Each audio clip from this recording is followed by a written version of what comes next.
merupakan mobil yang berubah aliran. Yang dulunya sedan sekarang menjadi hatchback. Merupakan mobil yang sepertinya ingin punya kelas tersendiri. Harga yang reasonable dan satu-satunya lawan dari Daihatsu Sirion. Kalau dilihat dari price tag-nya, ini adalah Suzuki Baleno yang facelift. Halo YouTube, selamat datang di channel Motomobi. Suzuki Baleno, kenapa berubah aliran? Dulu yang kami kenal dengan Suzuki Baleno adalah merupakan mobil sedan, namun sekarang menjadi hatchback. Dulu Baleno itu merupakan lawannya Civic dan Corolla di kelas 1600 cc. Namun seiring waktu, Baleno menjadi turun kasta, setara dengan Honda Jazz atau Toyota Yaris. Bahkan dengan positioning harganya sekarang menjadi lebih rendah lagi, menjadi budget hatchback car. Generasi pertama Baleno ini bentuknya pure sedan dengan mata yang sipit dan bisa dibilang modelnya timeless. Baleno generasi pertama ini muncul tahun 1995 sampai dengan 2004. Baleno ini terkenal bandel, suspensinya empuk dan tidak tersedia pilihan yang otomatis. Transmisi matic baru masuk ketika Baleno generasi pertama ini mengalami facelift tahun 2000. Ya bisa dibilang major facelift karena bentuk depannya berubah. Matanya menjadi bulat seperti orang yang sedang melongo.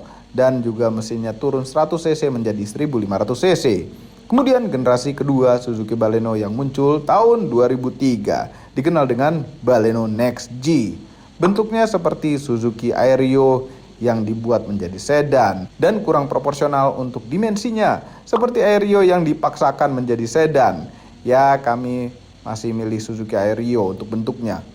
Sehingga mungkin Baleno Next G ini kurang diminati. Kemudian generasi ketiganya muncul tahun 2008 sampai dengan 2010 yang terkenal dengan nama Neo Baleno. Makin kesini Baleno seperti makin kehilangan identitasnya. Karena Neo Baleno ini bentuknya seperti crossover yang dipaksakan menjadi sedan, alias Suzuki SX4 yang dipaksakan ada buntutnya. Aneh sekali. Yes, dari sini Baleno sudah mulai menghilang namanya karena mungkin desainnya itu jelek. Baleno terputus generasinya sejak Neo Baleno di tahun 2010. Namun tiba-tiba generasi keempat Baleno muncul kembali tahun 2017 dengan bentuk seperti ini. Ya, kami tidak tega untuk mendeskripsikan mengenai Baleno yang ini. Lalu kenapa ada Baleno ini? Tujuannya untuk mengisi segmen Suzuki Swift yang sudah tidak lagi masuk Indonesia. Padahal kami suka sekali dengan desain Suzuki Swift. Kenapa harus yang ini? Namun kesedihan kami tidak berangsur lama karena ternyata Baleno generasi keempat ini mengalami facelift di tahun 2022 dan ini kami buat video reviewnya akhirnya. Nah sekarang Baleno jadi seperti ini. Bukan lagi sedan yang mirip Eropa-Eropa, tapi jadi mobil hatchback. Yes. Harusnya ini namanya adalah Baleno hatchback gitu, karena di ingatan kita itu orang-orang yang sudah lumayan berumur, itu Baleno adalah suatu sedan yang tadinya mirip mobil Eropa. Kalau nggak mau beli mobil Eropa, beli Baleno aja. Tapi setelah facelift yang ini facelift tahun lalu, wah bentuknya jadi beda, jadi lebih ganteng. Kalau dulu tuh pertama kali keluar, ini apa sih? Bentuknya aneh sekali. Ini dengan facelift ganti muka pantat aja udah mendekati kayak Eropa-Eropaan lagi. Ya, dan dulu sebelum facelift setiap ngelewatin boothnya Suzuki di Gias ataupun IMS itu ya, selalu Baleno yang mobil kami tidak sukai. Bung Fitra juga kebetulan sama biasanya. Yang saya paling tidak suka di booth Suzuki, Baleno. Nah, ini setelah facelift enggak jadi ganteng. Ya, bisa begini perubahannya. Dan kenapa baru kami tes sekarang mobilnya, walaupun udah lama keluar, karena baru dapat pinjaman, ya. Dan sedikit kalau kita lihat detailnya nih, nggak tahu cat-catan apa enggak nih. Ini adalah mobil tes yang kilometernya udah 10.000 lebih sedikit. Ini kok belang ya? Ini bagian ini sama bagian ini. Memang ini adalah plastik dan ini adalah besi ya. Memang kadang-kadang suka berbeda, tapi ini kulit jeruknya beda jauh cat-catannya. Dari jauh sih nggak kelihatan. Lampunya juga jadi lebih modern. Ini ada 3 titik DRL, headlampnya LED, walaupun lampu sennya masih bolam biasa, tapi ya oke lah. Bolam biasanya tuh ganggu gitu, kelihatan jelas. Ini ada fog lampnya juga, lengkap. Dan untuk melengkapi gaya keeleganan tentu ada krom-krom lah, di sini, sampai pinggir-pinggir tuh krom-krom. Door handle-nya krom-krom juga. Panjangnya 3.990 mm, nggak nyampe 4 meter. Kecil juga ya. Wheelbase-nya 2.520 mm, mungil. Tapi kelihatan gede gitu loh gara-gara gendut. Lampu belakangnya juga ada perubahan ya. Ini udah mulai LED, ini ada 3 titik LED. Terus lampu sen sama lampu mundurnya masih bolam biasa, tapi nggak apa-apa. Nah, perubahan yang positif, jadi lebih ganteng juga dari belakang. Dari belakang ini kalau logonya diganti mobil lain mungkin orang percaya. Deh, ini di belakang, tombol lagi. Bagasinya dalam sekali. Tapi biasanya kalau bagasi dalam begini, dilipat tidak rata lantai. Nah kan, bener kan? Kadang-kadang pabrikan mobil kalau yang punya bagasi dalam begini dia kasih cover lagi di atasnya, biar kalau dilipat jadi rata lantai. Namun ini tidak. Ini bukan mobil mahal by the way, jadi rasa murah tuh wajar pada mobil ini. Pemisah seperti ini lebar sekali ya bagian bawahnya nih. Ada lampunya juga. Di bawahnya ada ban serep. Ban serep yang dibatasi 80 km per jam, tapi gede juga sebenarnya ban serepnya. Ukurannya 18565, 15 inch velgnya. Emang ban dan velg yang terpasang berapa? 195 tebel, 55 velg 16 inch. Rem belakangnya tromol. Nah ini bannya Goodyear Assurance. Ini mobil rakitan India ya, jadi ini besi India nih. Mesinnya K15B sama seperti yang terpasang pada Jimny Champion, cuma Jimny Champion sudah dipasangin turbo. Tenaganya hanya 104,6 PS. Kemudian torsinya hanya 138 Nm pada RPM 4400. Bukan mesin yang spektakuler, tapi pada segmen ini mungkin yang diutamakan adalah kehematannya, bukan tenaganya. Menyalurkan tenaganya ke roda depan melalui gearbox 4 speed otomatis.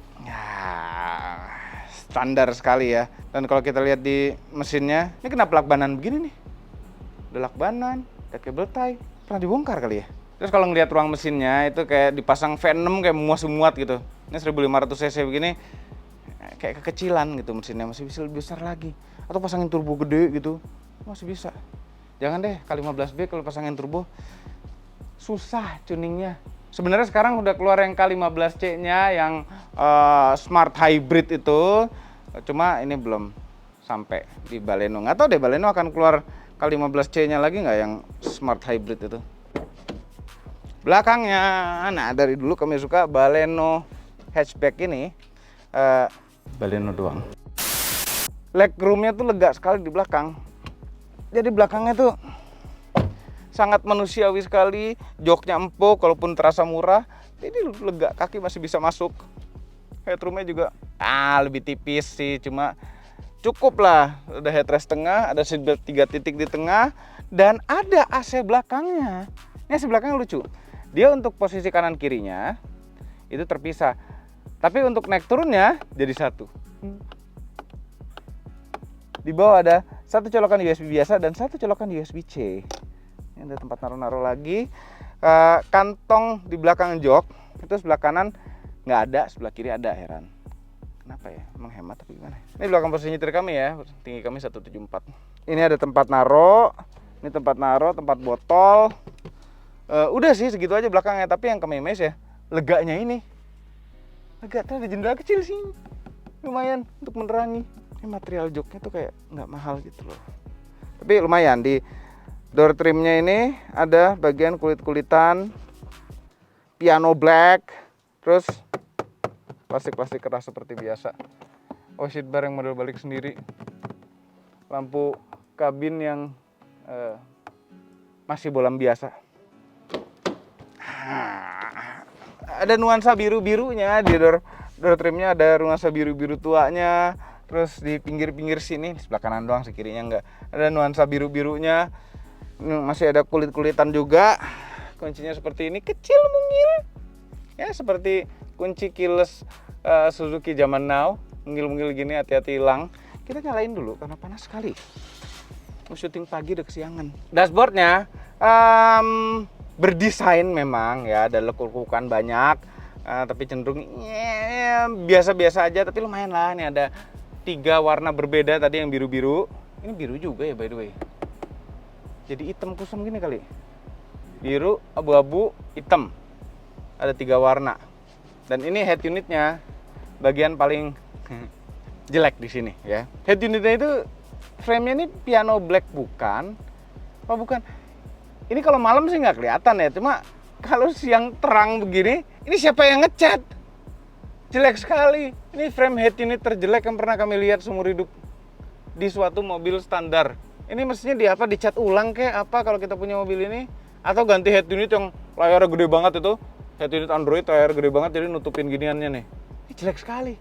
Nah by the way, head unitnya itu adalah head unit biasa, tapi bisa Apple CarPlay dan Android Auto dengan kabel. Kabelnya pun nyoloknya di sini, bukan nyolok di colokan USB lain. Suara kualitas audionya cenderung ke arah biasa aja, cocok aja untuk harga segini. Di tuning sedikit pasti lebih enak lagi. Cuma lebih enak lagi kalau ininya diganti, jelek sekali. Nah AC-nya digital. Ini ada pengatur angin dan ada pengatur suhunya. Anyway, kita 25 derajat pun masih dingin. Ya, pengaturan suhu AC pada Suzuki, bahkan pada Jimny Champion kita juga di 25 derajat tuh masih dingin. Heran. 26 juga kadang-kadang masih dingin. Heran. Ada defogger depan, defogger belakang, dan pengatur arahnya lengkap. Ada kaki ini dan defogger depan. Shifternya model biasa aja, PRND 2L. Ya, ini ada overdrive-nya. Udah lama nggak lihat tombol overdrive. Rem tangan otot. Rem tangannya pendek banget loh. Nggak tahu kenapa di setel begini ya. Sangat pendek, lebih nyaman sih kalau pendek gini. Setirnya, nah setir Suzuki zaman now. Nah ini ada abu-abunya juga, silver yang seperti matching di dashboard. Tapi lapis kulit, enak. Jadi terasa ada mahalnya sedikit di bagian setir. Nah jempol kanan untuk mengatur cruise control, jempol kiri untuk mengatur audio. Terus ini ada seperti biasa Suzuki untuk angkat tutup telepon yang kalau tersambung pada Bluetooth.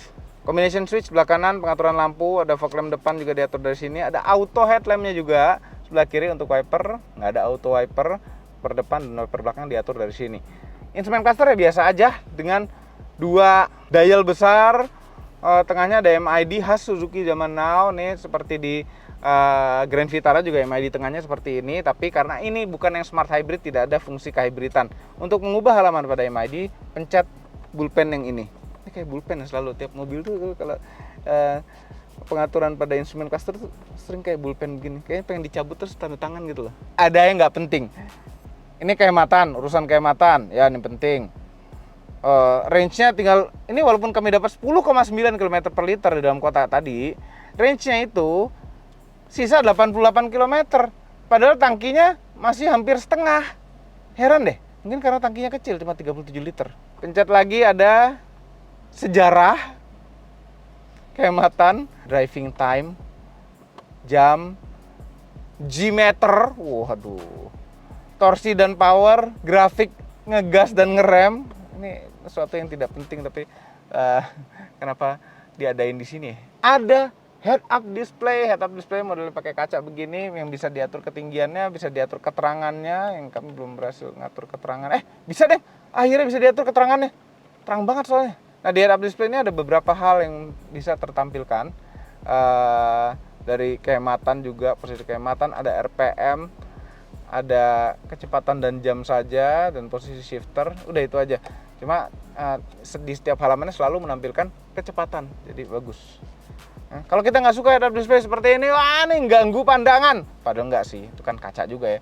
Tinggal pencet ini yang lama, nutup deh, beres.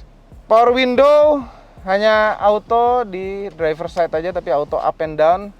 Power window jendela lainnya tidak ada yang auto.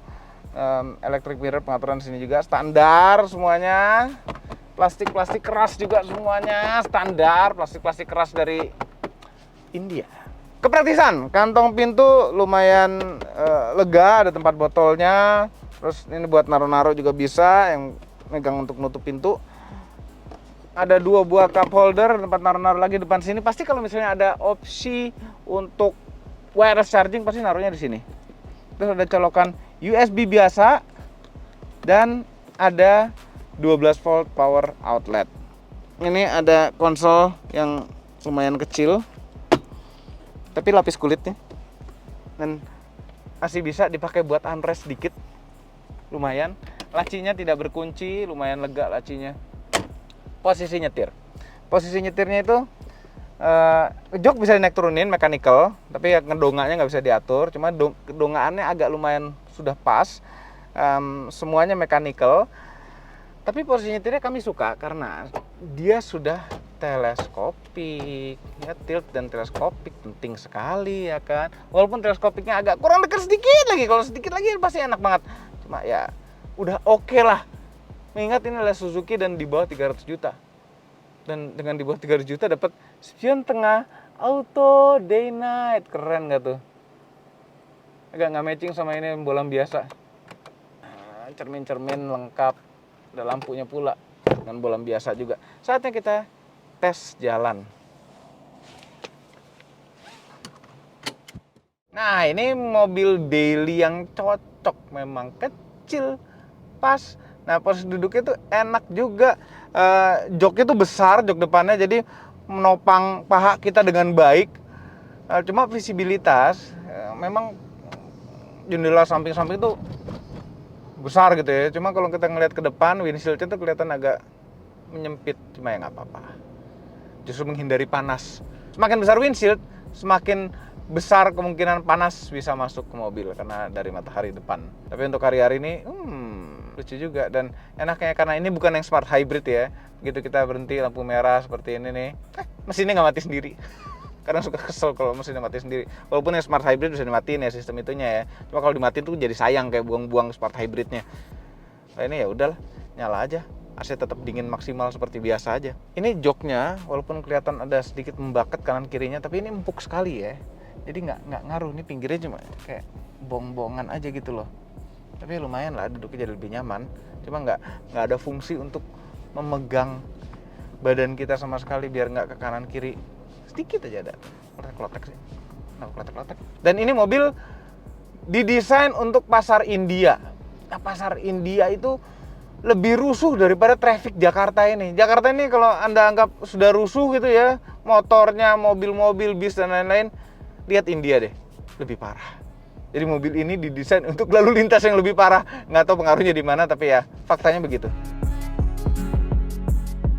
Poldur, empuk, kena poldurnya empuk. Jadi mobil ini sebenarnya nyaman ya. Apalagi kalau dibandingkan dengan mobil-mobil yang harganya dekat-dekat mobil ini, mobilnya itu nyaman sekali. Lega, dan tetap bisa masuk jalan-jalan sempit seperti ini, jalan tikus. Di Jakarta itu kalau nggak lewat jalan-jalan begini tuh pasti kena macet, nggak enak. Jadi melewati jalan-jalan tikus di Jakarta tidak masalah dengan mobil ini. Enak sekali, cocok. Walaupun radius putarnya nggak spesial-spesial amat ya, tapi karena lebarnya ini oke, panjangnya oke, jadi cocok aja di Jakarta. Nah, ketika di tengah-tengah kerusuhan macet keramaian kota Jakarta, kita bisa mendengar jelas suara-suara motor di luar, ya, suara kambing mengembik. Nah, ini motor-motor kedengeran jelas gitu. Tapi sebenarnya kalau kita lihat sisi positifnya ya, ini menambah panca indera kita ketika nyetir. Jadi bukan hanya penglihatan, tapi juga pendengaran juga. Ada motor sebelah sana gitu. Nggak sih, nggak sebolong itu juga suaranya, tapi kekedapannya memang nggak sebagus itu, dan kekedapan yang sangat wajar untuk mobil seharga ini. Tuh, ada lagi temen, motong jalan brengsek. Yang lama, cuma temen juga. Dan empuknya bukan empuk-empuk limbung ya, bukan kecepatan segini ya. Kalau kecepatan tinggi udah pasti ada limbungnya gini. Tapi kecepatan masih santai 60-80 gitu, nggak ada rasa-rasa limbungnya.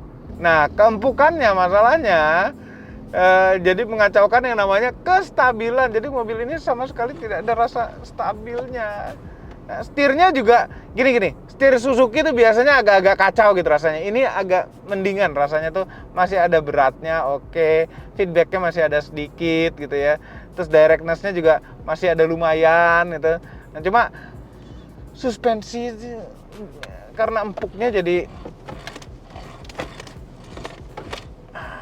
miring-miring. Tapi ya, ini mobil di dalam kota, kita nggak mau masuk sirkuit gitu. Jadi kayak gini tuh nggak apa-apa, miring-miring segini-segini doang nggak apa-apa lah.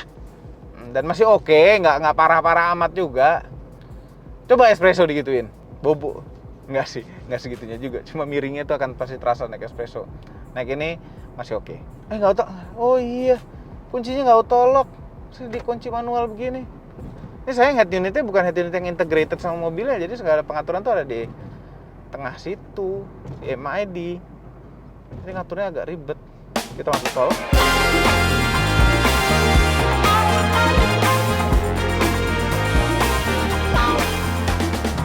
Di tol, road noise-nya lumayan terdengar ya, dari ban itu lumayan terdengar walaupun di jalanan aspal, jadi tetap terdengar. Kenyamanan di kecepatan tinggi agak kurang. Begitu juga mobil itu tuh, yang biru. Sama tuh, road noise-nya kenceng banget juga. Itu kemarin dipakai ke Semarang. Tapi mobil ini larinya, gaspol.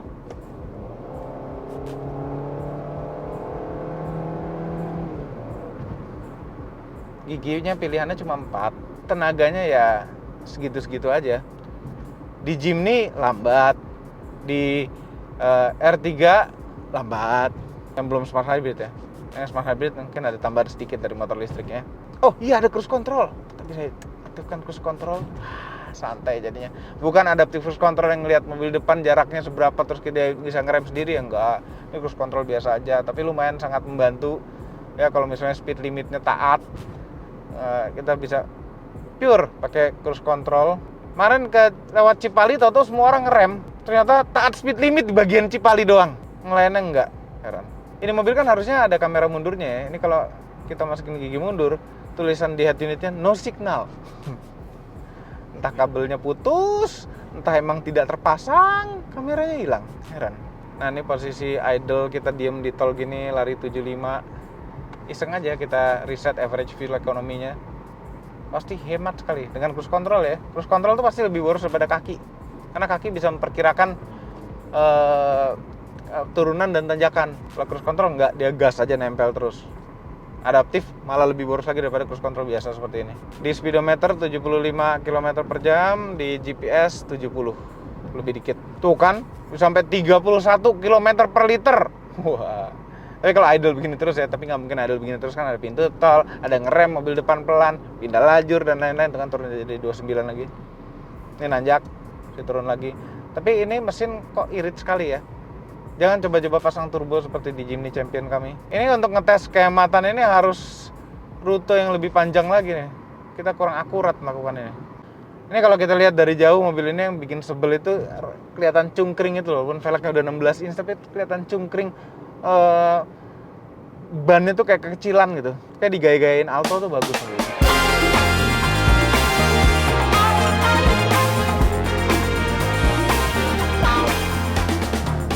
Saatnya kita tes 0 ke 100 km per jam. 1, 2, 3. Ada wheel spin. Kita pakai nahan rem dikit sekarang.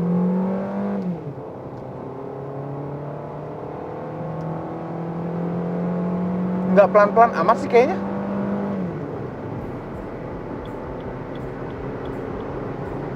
(11,77) kan nggak pelan-pelan amat kan? Padahal cuma 100 horsepower lebih dikit. Nanjak 0,8%. Boleh juga kan? Lumayan sekali. Jadi overall nyetirnya ini sangat cocok dan nggak ada yang menonjol. Semuanya biasa-biasa aja. Suspensinya biasa-biasa aja. Walaupun empuk tapi miring-miring. Jadi secara rata-rata biasa-biasa aja. Rasa setirnya biasa-biasa aja. Remnya pun feel-nya biasa-biasa aja. Tenaganya sangat biasa-biasa aja. Tapi harusnya harganya biasa-biasa aja kalau dibandingkan dengan yang lawan sejenisnya. Tapi ini harganya di bawah lawan sejenisnya. Membuat mobil ini jadi luar biasa. Oke, untuk ngetes kehematannya lebih jauh lagi, kita parkir dulu. Nah, pengetesan kehematan kami tadi kurang akurat. Kami ingin yang lebih akurat. Makanya kami minta, Memang, sini Mang. Udah? Ini balik. Hah? Tesnya udah? Enak. Belum kelar. Oh, belum belum. kelar. Mamang mau pulang Bandungan. Iya. Naik ini aja. Boleh? Coba seberapa hemat? Bukan hemat kata-kata dia, seberapa boros? Seberapa boros? Mm-mm. Karena rules-nya sederhana, Om. Apa? Cuman temperaturnya paling low, dah. Temperatur apa, AC? AC. Dah, cuman itu aja. Kan yang lain kok kalau uji hemat ya harusnya ininya harus bagus, ngegasnya pelan-pelan. Ini ngegasnya biasa aja? Ini nggak bisa, Om, yang ini. Biasa. Kalau Om Mobi bisa, saya nggak bisa. Makanya uji boros. Oh iya, oke. Iya. Nah, sekalian kasih impresi dikit-dikit ya. Boleh. Mengenai mobil ini. Dan tadi menurut kami sudah, nah sekarang menurut si Mamang ini kayak gimana? Karena ini mobil sebenarnya oke karena harganya. Value for money jadinya. Value for money, semuanya biasa-biasa aja. Masa sih? Semuanya biasa-biasa aja. Tapi karena harganya segitu, jadi luar biasa. Luar biasa. Iya sih. Dia bisa memimpin gitu loh. Dibanding beli apa yang harganya segini deket-deket coba. Zaman sekarang itu Agya aja udah deket-deket harga ini nih. Iya, dekat-dekat sih. Iya. Agya, Brio, Ignite. Brio. Itu semuanya diskon kan, yang itu kan. Ini juga ada diskonnya sama. Ini diskon juga? Iya. Keren. Iya, Ini yang beli ini kemana-mana. Iyalah, 1.500 lagi. Iya, jauh banget pokoknya. Lega banget dalamnya. Udah, Mang, cobain, Mang. Coba ya. Ya. Ini bakal jauh, Om. Kayak Apa pakainya ini? nih. Mau kemana, Emang? Ratusan kilometer. Bandung, Ciwidey. Ya situlah, sekitaran situ. Nggak Bakal jauh-jauh jauh banget. amat. Enggak, tangkinya tuh kecil. Agak sanksi juga tadi kan. Kan ini range-nya. lumayan irit. Udah Iya. deh, coba aja ya. Tuh, kuncinya di dalam. Iya. Kita naik Kasih, Om, baru ya. aja dulu. Dadah. Dadah. Hihi, Bandung. Here we go. Kami uji boros Suzuki Baleno ini menggunakan metode full to full dengan peraturan yang sangat sederhana. AC di temperatur yang paling rendah. Dan kalau berhenti sementara di perjalanan, mobil tidak kami matikan. Dan itu kakinya si Mamang memang kaki yang tidak sekolah. Tidak bisa diirit-iritkan. Jadi sesuai dengan uji boros kali ini. Oke, sekarang kami isi dulu bensin Baleno sampai full. Dan itu si Mamang lupa bawa uang cash. Untung si Mamang punya aplikasi My Pertamina. Jadi tinggal scan barcode saja. Sudah beres pembayarannya. Semakin cepat, praktis, dan tidak ribet. Oh ya, di My Pertamina juga banyak terdapat promo, undian berhadiah, dan semakin Anda sering menggunakan aplikasi My Pertamina, semakin besar kesempatan menangnya. Cara redeem My Pertamina berhadiah adalah 10 poin ditukarkan dengan 1 kupon undian My Pertamina tebar hadiah. Ayo download My Pertamina. Nah, untuk mengetahui seberapa boros, kita harus nolin dulu nih semuanya. Average-nya kita nolin dulu. Oke, 0 ya. Terus jaraknya, odometernya kita nolin juga, yang trip B-nya tuh. Jadi bisa ketahuan berapa kilo dan juga berapa borosnya. Oh ya, satu lagi, rule-nya sederhana. Nah, paling dingin. Mau di daerah gunung kek, mau di apa, tetap pantang aja AC-nya. Oke, sekarang kita ke Bandung. Oke, si Mamang akan melakukan perjalanan dari Bekasi menuju ke Bandung. Dan katanya mau ke Ciwidey juga. Trip yang dilakukan oleh si Mamang ini akan berlangsung selama 5 hari dengan rute kombinasi, yaitu tol dan dalam kota. Waktunya istirahat di rest area 88 kebetulan. Nah, kalau lagi di rest area kayak gini, mobilnya bakal saya hidupin terus, AC-nya nyala, temperaturnya paling low. Supaya apa? Supaya boros. Nah, kehidupan sehari-hari gitu ya. Ini kalau lagi di rest area, lagi istirahat, anak-anak biasanya ada di dalam, lagi pengen ngadem gitu, ibunya belanja gitu ya. Makanya kita ini merefleksikan kehidupan kita sehari-hari. Itulah uji boros atau uji kita sehari-hari pakai ini. Jadi kenapa uji boros juga di Motomobi? Karena untuk memprediksi seberapa boros mobil ini gitu ya, dipakai sehari-hari. Kalau untuk seberapa irit banyak, cuman seberapa borosnya itu segitu. Misalkan dapatnya 110 gitu ya untuk rute kombinasi dalam kota dan luar kota, maka kita bisa memprediksikan seberapa iritnya gitu. Jadi kalau keluar kota itu bisa ya kira-kira 113, gitulah kenapa ada uji boros. Jadi suka ada yang komentar lagi, wah boros banget mobilnya. Memang uji boros, begitu loh. Udah saya beli dulu deh. Ini saya nyalain aja nih. Jadi kameramen ini bakal di situ dulu. Saya makan nanti gantian. Wayahna teh ya udah.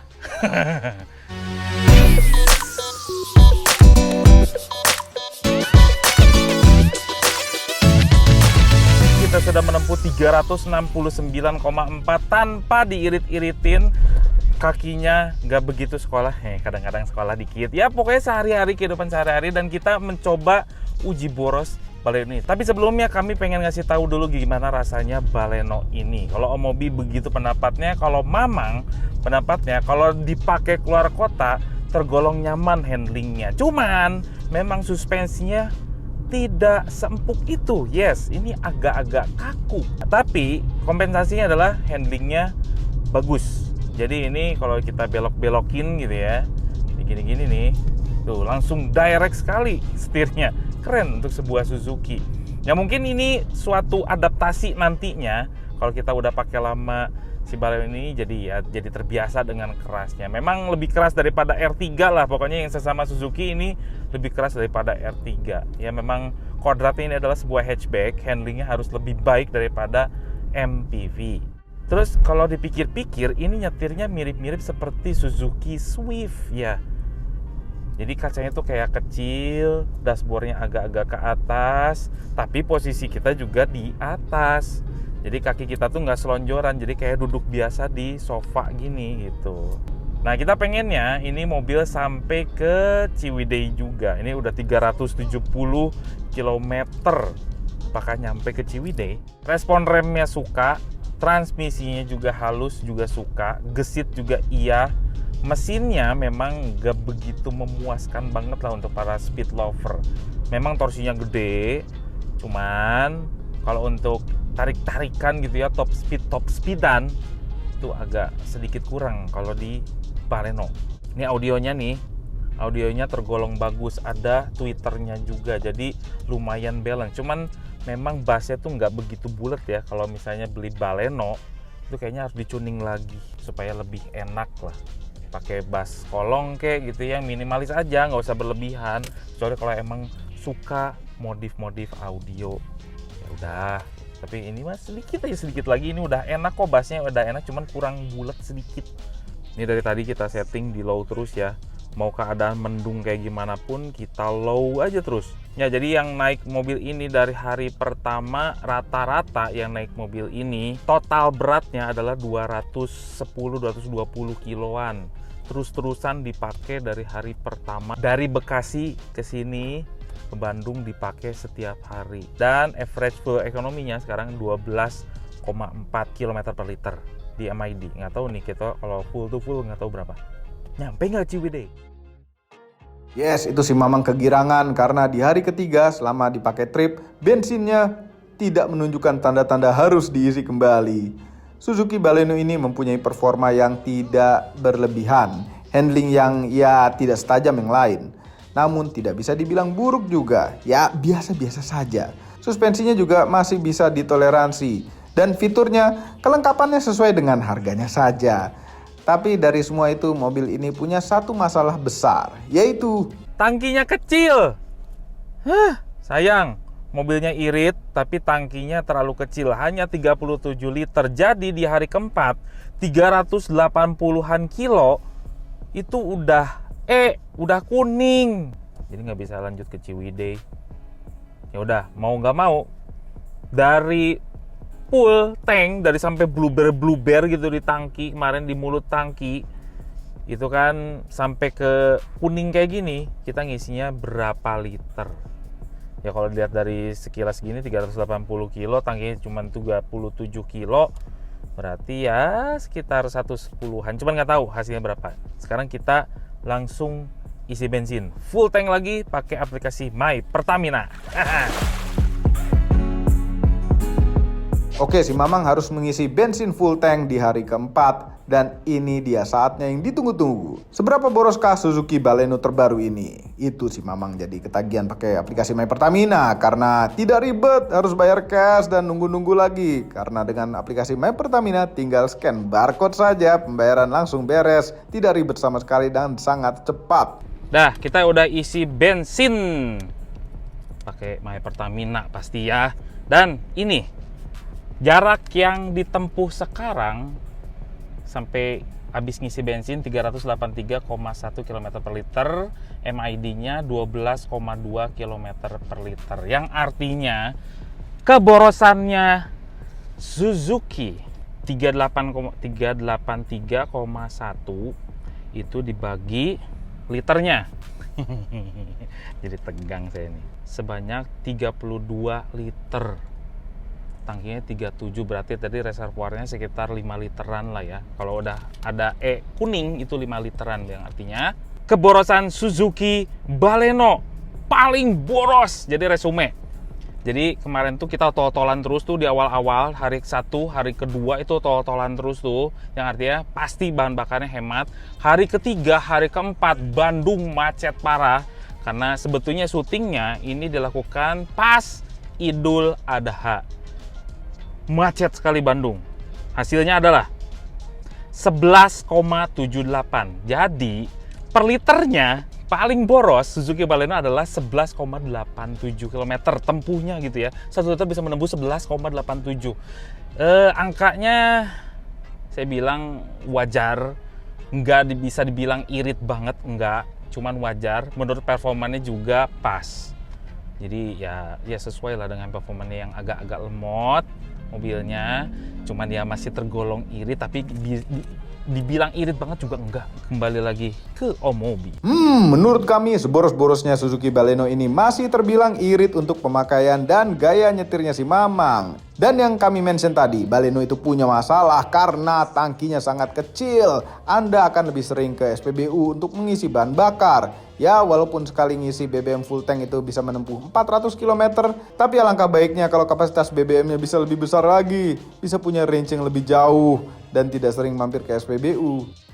Overall, mengenai Suzuki Baleno yang facelift, merupakan mobil yang cocok untuk Anda keluarga kecil atau untuk Anda anak muda yang tidak lagi mau pakai mobil LCGC. Selisih harganya tidak jauh beda dengan Brio atau Agya G yang sudah hampir menyentuh 250 jutaan. Bahkan Baleno fiturnya lebih komplit dengan mesin yang lebih besar. Jadi dari harganya menjadikan Baleno ini mobil hatchback yang sangat worth to buy. Bagaimana menurut Anda tentang Baleno ini? Silahkan komentar di bawah.